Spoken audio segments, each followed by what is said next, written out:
প্রতারণা করেছে, যারা জনগণকে ধোঁকা দিয়েছে, ওদের ডাকে আর কোনো ঐক্য হবে না।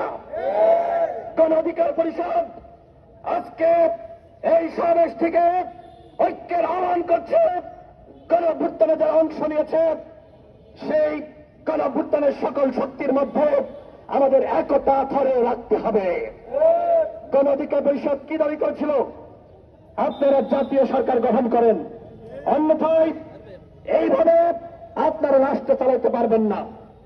এখন কি হয়? এখন তো অনেকেই বলে যে একমাত্র গণ অধিকার পরিষদ তারাই সঠিক পথে ছিল। আমাদের বয়স কম হতে পারে, কিন্তু অভিজ্ঞতা আপনাদের কারো থেকে কম নয়। 2008 সালের সংস্কার আন্দোলন, 24 সালের গণ অভ্যুত্থান, যখন কেউ আন্দোলন করার সাহস পেত না, এই পল্টন মোড়ে আমরা 3-400 নেতাকর্মী সবসময় মিছিল করেছি। 24-এর দামি নির্বাচনের আগে আমরা মিছিল করেছি, তখনই আমরা বলেছি হাসিনা মোদির নির্বাচন বর্জন করার জনগণ। সংগ্রামী সাথী বন্ধুগণ, আমার সর্বশেষ কথা,